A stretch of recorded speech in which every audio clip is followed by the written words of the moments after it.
तो ये मेरे पास दिया हुआ सवाल, अब mass of 12 kg of saturated refrigerant 13(4A तो ये vapour is contain in a piston cylinder device. अब वगैरह एक हमारे पास मास जो है हमारे पास 12 kg है, और वो हमारे पास जो उसने बोला कि पहले हमारे पास वो सैचुरेटेड रेफ्रिजरेंट वेपर में है, सही है। और हमारे पास उस टाइम जो है पिस्टन सिलेंडर डिवाइस उस टाइम जो हमारा प्रेशर है वो है 240 किलो पास्कल, सही है। Now 300 kilo joule of heat is transfer to the refrigerant at constant pressure में। अब हमने जो हीट ट्रांसफ़र की है तो हमारा वो हो गया क्यू, सही है, जो है हमारा 300 किलो जूल। अब वो कह रहा है कि कांस्टेंट प्रेशर में सब कुछ हो रहा है, और वो कह रहा है कि इसका जो वोल्टेज है वो 110 वोल्ट है, सही है। So supply current to a resistor in the cylinder for 6 minute. उसने टाइम दे दिया 6 minute, determine the current supply for the final temperature. वो कह रहा है करंट बताओ कितना होगा अगर फाइनल टेम्परेचर जो है हमारा 70 डिग्री सेल्सियस होगा। और ये भी कह रहे हैं कि टी वी डायग्राम में बताओ, टी वी डायग्राम में बना के दिखाओ, सही है। तो हमने ये डेटा लिख दिया। अब देखो सैचुरेटेड रेफ्रिजरेंट कहते हैं 13 मतलब पहले वेपर में था, सैचुरेटेड रेफ्रिजरेंट वेपर में था, सही है।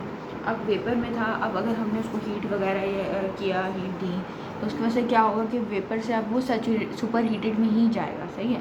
तो हमें ये बात तो पता है, सही है, ये हमें पता है कि जाएगा तो कौन से रीजन में जाएगा, सुपर हीटेड रीजन में जाएगा, क्योंकि अभी फिलहाल ये सैचुरेटेड रेफ्रिजरेंट में दिया हुआ है, सही है। तो अब तुम्हें पता है डेल्टा ई इजीली होता है Q net minus W net, सही है। बस तुम्हें ये पता है डेल्टा ई होता है हमारे पास Q net minus W net, सही है, ये हमने पढ़ के आया है, सही है। तो delta U is equal to Q net minus और डब्ल्यू नेट हो जाएगा, सही, क्योंकि हमारे पास पोटेंशियल जो काइनेटिक एनर्जी जो होती है वो हमारे पास ज़ीरो हो जाती है अगर कोई ऑब्जेक्ट स्टेशनरी पे है। ऑब्जेक्ट स्टेशनरी पे मतलब होना कि उसकी जो वेलोसिटी वो चेंज नहीं हो रही, मतलब काइनेटिक एनर्जी ज़ीरो हो रही है, और वो कोई हाइट कवर नहीं कर रहा, तो इस वजह से हमारे पास पोटेंशियल एनर्जी भी ज़ीरो हो जाती है, सही है। अब ये आ जाता है हम लोग हमारे पास दो वर्क होते हैं। अगर एक पिस्टन सिलेंडर डिवाइस की बात करें तो उसमें बाउंड्री वर्क जो होना है वो लाजमी है। हाँ, अगर कोई रिजिड बोल रहा है तो बाउंड्री वर्क नहीं होगा, लेकिन अगर उसने वैसे पिस्टन सिलेंडर डिवाइस बोला है तो होगा ही होगा बाउंड्री वर्क, सही है। और एक जो है हम इलेक्ट्रिकल वर्क दे रहे हैं, जो हमने इधर लिखा होता है इलेक्ट्रिकल रेजिस्टेंस कुछ लिखा होता है ना, तो हम इलेक्ट्रिकल वर्क दे रहे हैं, सही है। तो जब हम सिस्टम में काम कर रहे होते हैं तो उसको हम कहते हैं ऑन द सिस्टम, और ऑन द सिस्टम जो है हमारे वो नेगेटिव साइन में होता है, और जो सिस्टम खुद काम कर रहा होता है वो बाय द सिस्टम होता है, सही है। तो मैंने जो भी था वो इधर लिख लिया है, तो इस वजह से मैंने एंड में वैल्यूज़ में कुछ नहीं करा, सही है। और ये क्या किया कि मैंने जब माइनस साइन मल्टीप्लाई हो जाएगा तो वो इस तरीके से आ जाएगा, सही है। तो हाँ, माइनस साइन मल्टीप्लाई हो जाएगा तो इस तरीके से आ जाएगा, सही है। अब ये क्या किया मैंने डेल्टा यू को U two minus U one लिख सकती हूँ, तो मैंने वो लिख लिया, और बाकी सब कुछ भी मैंने ऐसे ही कर लिया, सही है। अब जब बाउंड्री जो कांस्टेंट प्रेशर पे जो हमारा बाउंड्री वर्क होता है वो होता है P V two minus V one, सही है। तो हमने वही लिख दिया, और जो इलेक्ट्रिकल वर्क की वजह से हुआ वो वी आई टी कर दिया हमने उसको, सही है। अब ये जो इधर है इसको हमने उधर भेज दिया, P V two minus V one हो गया plus U two minus U one हो जाएगा equal to 300 plus V I T, सही है। अब मैंने इसको खोल दिया तो फाइनल के लिए पी टू वी टू हो जाएगा minus P one V one हो जाएगा plus U two minus U one हो गया, सही है, equal to 300 plus V I T, सही है। अब मैंने क्या किया पी टू वी टू अलग कर दिया प्लस यू टू, अब माइनस साइन कॉमन लिया P one V one plus U one हो गया, सही है। और इसे हो गया 300, और यहाँ पर हमने अब सारी वैल्यूज़ आती है, सही है। अब इसको मैंने डिवाइड बाई 1000 क्यों किया, मसला ये बात भी है क्योंकि जो हमारे पास जो क्यू दिया हुआ था वो हमें दिया हुआ था किलो जूल में, सही है। अब इसको भी हमें किलो जूल में करना पड़ेगा, राइट। तो अभी यही रीज़न है कि हम इसको डिवाइड बाई 1000 कर रहे हैं ताकि हम किलो जूल में इसको भी कर सकें, सही है। तो अब इसको देखा जाए तो capital H two minus H one हो जाएगा, इसको भी 300 और समथिंग समथिंग समथिंग, सही है। अब हमें क्या करता है पता है कि हम स्मॉल एच जो होता है वो हमारे पास होता है कैपिटल एच अपॉन एम के इक्वल होता है, सही है, हमें पता है। मतलब जो भी कोई कैपिटल चीज़ स्पेसिफिक कहते हैं स्पेसिफिक इंथैल्पी किसकी इक्वल होती है, small capital H upon M K, सही है। तो ये बात कह रहे हैं इंथैल्पी अपॉन मास के, सही है। तो ये मैंने सिंपल इसको रीअरेंज करा है, और फिर मेरे पास आ गया M H two minus M H one, और बाकी सब कुछ ऐसे रहा। मैंने एम कॉमन ले लिया और H two minus N one H one रह गया, उसको 300 समथिंग समथिंग ऐसा आ रहा, सही है। अब क्या हुआ मैंने सैचुरेटेड मटेरियल ले आती हूँ, फिर करते हैं। खैर अब उसने बोला है कि इसमें सैचुरेटेड रेफ्रिजरेंट वेपर 13(4A, सही है। तो 13(4A पे चले जाते हैं पहले हम।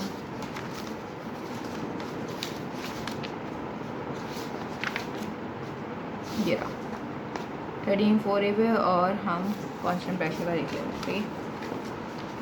अब हमें पता है कि पहले किस में था वेपर मतलब कि वी जी एच जी इस तरह होता है, सही है। तो हमने क्या किया, हमने प्रेशर हमारे पास दिया हुआ था 240 किलो पास्कल, जो इधर लिखा हुआ हम गए 240 पे, 240 पे हमने निकाला एच जी की वैल्यू, एच जी ये आ गया 247.28 किलो जूल पर के जी। सही है, एंट्रोपी आ गया हमारे पास। सही, ये आ गया, सही, ये हमने लिख दिया। सही है, H1 हो गया हमारे पास। अब हमने सुपर हीट किया था, वो वेपर से सुपर हीटेड रीजन में ही जाएगा ना, ऑब्वियस बात है। तो अब इसको हम लोगों ने क्या करना है, इसको पहले इसको ना हमें सुपर हीटेड में तुम्हें पता होगा कि प्रेशर जो होता है मेगा पास्कल में होता है। सही है, तो मैं इस तरीके से करती हूँ हमेशा कि मैं करती हूँ प्रेशर लिखती हूँ 240 मल्टीप्लाई बाई 10 की पावर 3 अपॉन 10 की पावर 6 का लेती हूँ, और ये मेरे पास आ जाता है मेगा पास्कल, 0.24 मेगा पास्कल आ गया मेरे पास। तो ये तो 0.24 मेगा पास्कल में अब मैं सुपर हीटेड रीजन में जाऊँगी, मतलब ये सैचुरेटेड रेफ्रिजरेंट था, अब मैं सुपर हीटेड में जा रही हूँ, ये सुपर हीटेड आ गया। सही है, अब मुझे देखना है कि 0.24 मेगा पास्कल कहाँ लिखा हुआ है, तो यहाँ लिखा हुआ है 0.24 मेगा पास्कल। और उसने हमें बोला था कि फाइनल टेम्परेचर जो है हमारे पास वो है हमारे पास 70 डिग्री। तो फाइनल टेम्परेचर हमारे पास 70 डिग्री है, यहाँ आ गया इस वैल्यू में, और एच की वैल्यू हमारे पास आ रही है 314.51 किलो जूल पर के जी। सो ये हमारे पास आ गया। सही है, इन शॉर्ट फिर हमने क्या किया है, इसको हमने सिंपल कर लिया है। सही, यहाँ पर हमने लिख दिया, और हमारे पास यहाँ पर हमने मास लिखा, मास क्या है, अच्छा ये रहा मास 12 हमारे पास किलो के जी था, 12 लिखा है यहाँ पर, ये विकी का मास स्टैंडर्ड किया, इसके बाद समथिंग ऐसे ऐसे कर लिया। सही है, और उसके बाद फिर हमने क्या किया, यहाँ पर हमने इसको मल्टीप्लाई करके आंसर निकाला, ये आ गया हमारे पास। फिर मैंने 1000 डिवाइड होता उसको मैंने मल्टीप्लाई कर दिया वहाँ पर जाके। सही है, और क्या किया मैंने, मतलब ये पूरा पहले आंसर निकाल के इधर ही दिया, फिर मल्टीप्लाई कर दिया 1000 से, और फिर यहाँ पर इस तरह करके कि हमारे पास आई आ जाएगा, मतलब करंट आ जाएगा 12.79 एम्पियर। सही है, और इधर पॉजिटिव तो उधर जाकर माइनस हो गया। सही है, पहले ये सॉल्व कर दिया पूरा, उसको मल्टीप्लाई 1000 करा, और उसको मतलब ये तो रीअरेंज करा है सिंपल, और इस तरह हमारे पास हो जाएगा। सही है, एक सवाल हो गया हमारे पास। और उसके बाद हमने डायग्राम बना दी, हमने देख लिया कि ये हमारा टीवी डायग्राम बना दी इस तरह के, मतलब फाइनल टेम्परेचर जो था हमारा 70 डिग्री था, तो हमने यहाँ पर लिख दिया 70 डिग्री, और वो सुपर हीटेड रीजन में जा रहा था, क्योंकि पहले वेपर में था, वन कंडीशन में वेपर में था, और जब हमने उसको हीट किया तो सुपर हीटेड रीजन में चला गया, तो मैंने वहाँ पर ये सुपर हीटेड शो किया, वो भी 70 डिग्री पे। तो बस इतना सा काम हुआ। अगले सवाल पे आ जाते हैं। सही है, वो कह रहा है a piston cylinder device with piston resting on a stop. सही है, पिस्टन सिलेंडर डिवाइस जो कि पहले हमारे स्टॉप पे है, उसने क्या किया है, उसमें जो इनिशियली कंटेन जो हमारे पास क्या कहते हैं मास है वो 3 kg है, प्रेशर हमारा 200 किलो पास्कल है, और टेम्परेचर जो है हमारे पास 27 डिग्री सेल्सियस है। The mass of the piston such that the pressure of 400 kilo pascal is required to move it. सही है, तो अगर हम क्या कहते हैं 400 किलो पास का प्रेशर लगाएं तो हमारा वो जो है मूव करेगा। सही है, तो हीट जो है हम ट्रांसफ़र करते हैं जब तक करते हैं जब तक हमारा वॉल्यूम डबल ना हो जाए, मतलब अगर पहला हमारा वॉल्यूम V1 था तो अब क्या हो जाएगा 2V1 हो जाएगा, V2 क्या हो जाएगा 2V1 हो जाएगा। अब कह रहे हैं कि तुम बताओ कि क्या वर्डन हुआ है, टोटल हीट ट्रांसफ़र क्या हुई है, और हमें PV डायग्राम बना के दिखाओ। हमने ये सारी चीज़ें एज इट इज़ करके लिख दी। सही है, अब पहले हमें क्या कहते हैं इसको, वैसे जब भी हमारे पास ऐसा कोई चीज़ ना दी हो सैचुरेटेड सुपर हीटेड इस तरह की चीज़ें, तो हमें ये पता है कि हम जाएंगे तो A17 में जाएंगे, मतलब कि ideal gas properties of air में हम देख रहे होते हैं चीज़ें। सही है, पहली बात आ जाते हैं, हम देख लेते हैं हमें निकालना है क्या, वर्क निकालना है। सही है, अब वर्क निकालने के लिए हमारे पास ये इसमें लिखा है ना, कहते हैं मास of the piston is such that a pressure, एक मिनट,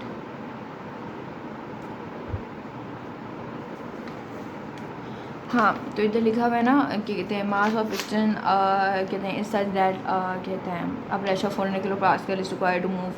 तो पहले मतलब वो इनिशियल कंडीशन में था, सही, स्टॉप में था, फिर जब हमने जो प्रेशर अप्लाई किया उसकी वजह से वो मूव हुआ। सही है, और पिस्टन सिलेंडर डिवाइस वर्क तो बाउंड्री वर्क हुआ है। बाउंड्री वर्क का फॉर्मूला होता है work is equal to PV2 - V1। अब P कौन सा लेंगे हम, P2 लेंगे, क्योंकि पहले तो इनिशियल कंडीशन में था, स्टॉप में था, और इस वाले जो 400 किलो पास्कल का जो प्रेशर इसकी वजह से हमारा वर्क हुआ था, तो हम यहाँ पे P2 लेंगे। सही है, P2 V2 - V1। अब मसला ये है हमारे पास, ये हमें वर्क निकालना है और क्यों निकालना है। सही, पहले वर्क की बात कर लेना। अब हमारे पास यहाँ पे ना V2 है ना V1 है। सही है, तो हमें वो निकालना है। ये मैंने ऐसे ही लिखा है कि आइसोक्रोनैमिक में हमारे पास जो क्या कहते हैं वर्क डन होता है वो 0 होता है। ये मैंने वैसे ही लिखा है, इसमें कुछ ऐसा वैसा नहीं हो रहा है, ये मैंने वैसे ही अपनी एडिशन इन्फॉर्मेशन लिखा है। सही है, अब हमें V2 चाहिए और V1 चाहिए। सही है, हमें पता है P1 V1 MRT1 होता है। V1 से हम V1 निकाल लेंगे, पहले हम निकाल लिए, सब कुछ गिवन था, मास हमें पता था, सब कुछ हमें पता था।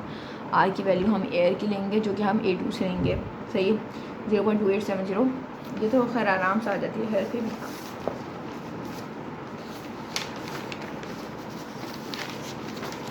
एयर पे गए 0.2870 क्या आ गया गैस कांस्टेंट, सही है। इसका पूरा यूनिट डाल दिया हमने, सही है।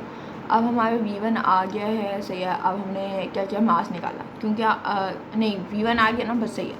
और उसका V2 निकालेंगे तो 2V1 कर लेंगे, आगे हमारे पास इसको हमने आराम से निकाल लिया, सही है। अब जाते हैं अगले उसमें। अब हमारे क्यू, हमें पता है क्यू डेल्टा ई मतलब delta U Z Q net हमारा जब नेट होता है, ये हमें पता है। Delta U Z Q net हमारा जब नेट होता है। अब हमारे क्यू हमें पता नहीं है, वो हमें निकालना है।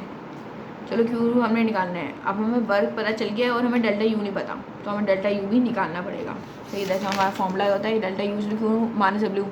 अब डेल्टा क्यू निकालना है, वर्क पता चल गया, डेल्टा यू नहीं पता, तो डेल्टा यू निकालना है आपको, सही है। अब डेल्टा यू जो होता है हमारे पास, हमने बात की थी क्या कहते हैं क्लोज सिस्टम में, जो भी क्लोज सिस्टम होता है उसमें क्या होता है कि हमारे पास ये हमारे पास जो डेल्टा यू होता है वो MCV डेल्टा टी के इक्वल होता है, सही। जो क्लोज सिस्टम में हमारे पास होता है, तो डेल्टा यू ने MCV T2 माइनस T1 कर दिया, तो अब CV की जो वैल्यू है एयर की वो हम टेबल से निकाल लेंगे। ये रहा 0.718, सही है। और जो पूरा यूनिट है वो लेते हैं, सही है। आप क्या किया, मास है, मास हमारे पास क्या है या नहीं है, पहले बताओ। मास क्या हमारे पास है या नहीं है, मास हमारे पास ऊपर गिवन है। CV हमारे पास है या नहीं वो पता चल गया। अब हमारे पास T1 पता है हमें, T1 पता है हमें, T1 पता है। क्या हमें T2 पता है, नहीं पता। अब T2 निकालना है सबसे पहले, तो हमें पता है P2 V2 equal MR T2। T2 निकाला, P2 की वैल्यू डाल दी, V2 की वैल्यू डाल दी, मास की वैल्यू डाल दी, R की वैल्यू डाल दी, और इस तरह हमारा T2 आ गया। जब T2 आ गया तो हमने सिंपल यहाँ पर वैल्यूज़ पुट करी, सही है। और हमारा डेल्टा यू आ गया, सही, किलो जूल में। अब delta U Q minus W होता है, हमें क्यू चाहिए, तो यहाँ पर डेल्टा यू प्लस डब्ल्यू हो जाएगा। डेल्टा यू की जो वैल्यू आई थी वो लिखी, जो वर्क की वैल्यू आई थी वो लिखी, सही है। और इन शॉर्ट इसको हमने करा और हमारे पास आंसर आया, सही। अब वो कह रहे हैं कि हमें बताओ कि PV डायग्राम बताओ, ठीक है। तो PV डायग्राम बना दी। पहले हमारे पास प्रेशर 260 था, यहाँ पे 1 पे लिख दिया, फिर उसके बाद हमारे पास प्रेशर जो था 400 था, और हमने पहले ऐसे कर लिया। पहले इनिशियली स्टॉप पे था, फिर इसके बाद फिर क्या हुआ था कि प्रेशर बढ़ा, और उसके बाद वो वॉल्यूम हमने बोला था कि डबल हो गया, और इस तरह करके मतलब यहाँ पर फिर काम हुआ वॉल्यूम का, मतलब यहाँ वॉल्यूम है तो इस तरह करके हमने बना दिया, सही है। और आगे अब अगला हमें सवाल हुआ, piston generating device contain helium gas initially at 150 kilo pascal. अब हम P1 दे दिया 150 किलो पास्कल, और हमें कह रहा है T1 जो है हमारा 20 डिग्री सेल्सियस है, और V1 जो है हमारे 0.5 मीटर क्यूब है, सही है। अब कह रहे थे helium is now compress in a polytropic process. Polytropic process की बात हो रही है। अब पॉलीट्रॉपिक प्रोसेस में मतलब कि काम हुआ और वो उसके थ्रू कंप्रेस हुआ है, सही है। और जो P2 हमारे दिया 400 के पास थे, और जो हमारा T2 दिया 140। अब अगर क्या अगर हमारी हीट लॉस हुई है, हीट गेन हुई है, वो हमें तुम बताओ, सही है। पहली बात, अगर हमें कुछ भी निकालना है, सही है, तो हमें क्या कहते हैं क्यू निकालना है। तो क्यू के लिए हमारे पास ज़रूरी क्या है, क्या कहते हैं उसको, हमें पता है डेल्टा यू ज़रूरी होता है Q net minus W net. अब हमारे लिए उसके लिए दो चीज़ ज़रूरी है। एक हमारे पास ज़रूरी है क्या कहते हैं उसको वर्क, और एक हमारे पास ज़रूरी है डेल्टा यू, सही है। तो वो हमें दोनों निकालना है। अब पॉलीट्रॉपिक प्रोसेस में वर्क का फॉर्मूला होता है कहते हैं P2 V2 minus P1 V1 upon minus n+1 होता है, ये रहा, सही। ये रहा वर्क का फॉर्मूला जो हमारे पास होता है, सही। वर्क होता है पॉलीट्रॉपिक प्रोसेस के लिए। अब हमें पता है कि P2 V2, अच्छा n की वैल्यू हमें नहीं पता, सही है। तो n फर्स्ट ऑफ ऑल हम n निकाल लेंगे। हमें पता है P1 V1 इसलिए MR T1 होता है, m यहाँ से निकालेंगे P1 V1 upon R T1, क्योंकि यहाँ पर सारी चीज़ें गिवन थी ना, तो 150 हो गया, 0.5 हो गया अपॉन अब ये हीलियम की बात हो रही है। अब हमें पता है एयर का जो होता है R वैल्यू क्या है 0.2870। अब हमें T2 वाले पे जाएंगे, R2 वाले टेबल में जाएंगे, सॉरी कौन सा A2 वाले टेबल में जाएंगे, और हीलियम पे जाएंगे, और हम देख लेंगे कि हमारे पास R की वैल्यू क्या आ रही है। 2.0769 कुछ इस तरह आ रही है। तो ये आ गया और हमने यहाँ से मास निकाल लिया, सही है।